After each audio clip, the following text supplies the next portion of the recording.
नमस्कार। इस खास प्रेजेंटेशन में आप सभी का स्वागत है। आज हम गुरुदेव रविंद्रनाथ ठाकुर जी की एक बहुत ही कमाल की और कहूँ तो बहुत ही गहरी कविता आत्मत्राण पर बात करने वाले हैं। पता है, ये कविता ना प्रार्थना और हमारी अपनी अंदरूनी ताकत को देखने का एक बिल्कुल ही अलग नजरिया देती है। तो चलिए इस शानदार सफर की शुरुआत करते हैं। आज के इस सेशन में हम कुछ अहम चीजों पर गौर करेंगे। पहले देखेंगे आत्मत्राण का मूल भाव, फिर जानेंगे कवि और अनुवादक के बारे में। इसके बाद प्रभु से की गई इस अनोखी प्रार्थना को समझेंगे, जीवन के संघर्षों पर बात करेंगे, परीक्षा के लिए कुछ कठिन शब्दों के अर्थ देखेंगे और अंत में इस पूरी चर्चा के मुख्य संदेश को समेटेंगे। तो आइए सबसे पहले बात करते हैं इसके पहले हिस्से की, यानी आत्मत्राण का मूल भाव। एक बात सोचे, जब भी अचानक हम पर कोई बड़ी मुसीबत आ जाती है तो सबसे पहले हमारे मुंह से क्या निकलता है? हम ईश्वर से क्या मांगते हैं? अक्सर यही ना कि हे भगवान, बस इस मुसीबत से निकाल लो। हम बस किसी चमत्कार का इंतजार करते हैं, है ना? आम तौर पर हम चाहते हैं कि कोई हमें आकर बचा ले, बिल्कुल किसी डूबते हुए इंसान की तरह। लेकिन ये कविता एक एकदम अलग ही विचार सामने रखती है।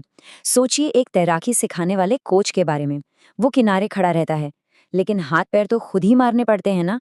बस यही है अपनी खुद की ताकत को जगाना। और अगर हम अपनी रोजमर्रा की जिंदगी को ही देखें, चाहे वो तैराकी सीखना हो, एग्जाम हॉल में बैठकर परीक्षा देना हो या फिर कुश्ती का मैदान हो, असली मेहनत तो खुद ही करनी पड़ती है। बड़े बुजुर्ग आशीर्वाद दे सकते हैं, दर्शक हौसला बढ़ा सकते हैं, लेकिन कुश्ती तो पहलवान को ही लड़नी होगी। कोई चमत्कार आकर किसी के हिस्से की लड़ाई नहीं लड़ेगा।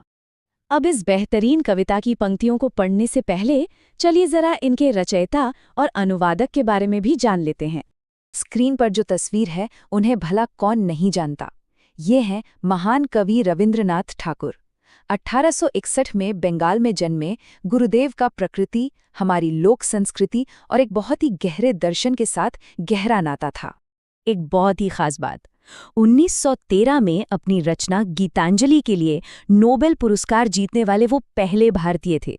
इसके अलावा उन्होंने शांति निकेतन जैसी एक अनोखी संस्था भी बनाई। और हाँ, मूल रूप से बांग्ला में लिखी गई इस कविता का हिंदी अनुवाद किया है महान विद्वान आचार्य हजारी प्रसाद द्विवेदी जी ने। सबसे कमाल की बात यह है कि उन्होंने अनुवाद में भी मूल कविता की आत्मा को बिल्कुल जिंदा रखा है।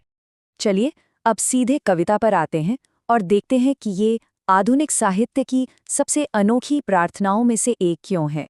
कवि एकदम साफ और थोड़े हैरान करने वाले तरीके से कहते हैं, विपदाओं से मुझे बचाओ ये मेरी प्रार्थना नहीं, केवल इतना हो हे करुणा मैं कभी ना विपदा में पाऊं भय।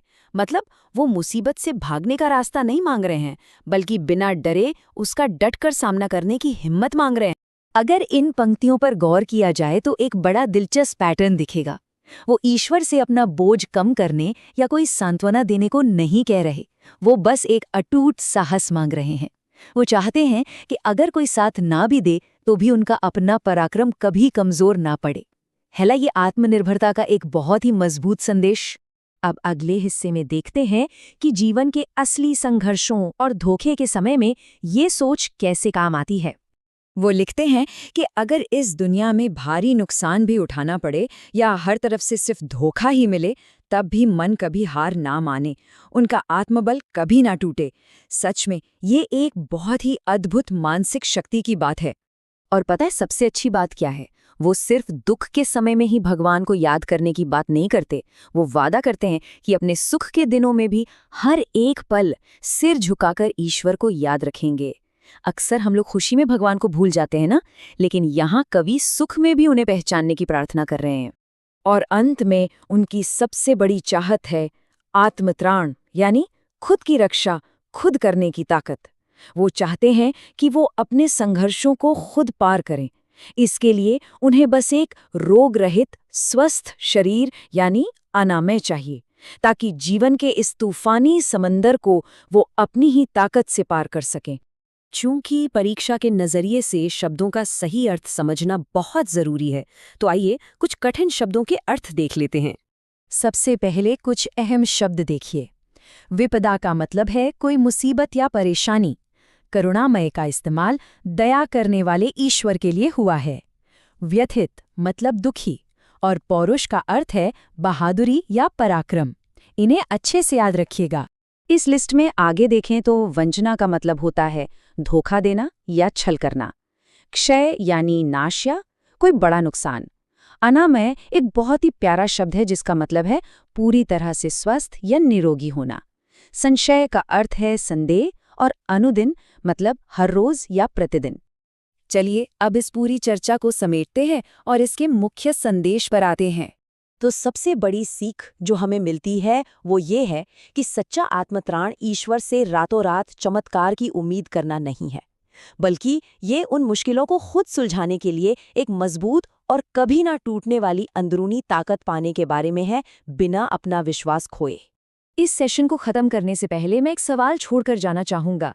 जरा सोचिएगा, अगर रोजमर्रा की परेशानियों से बचने का शॉर्टकट मांगने की बजाय हम सिर्फ डट कर खड़े रहने और उन्हें जीतने की ताकत मांगे, तो क्या हमारी जिंदगी की चुनौतियों को देखने का नजरिया हमेशा के लिए नहीं बदल जाएगा? वाकई ये सोचने पर मजबूर कर देता है। इस एक्सप्लेनर में हमारे साथ जुड़ने के लिए आपका बहुत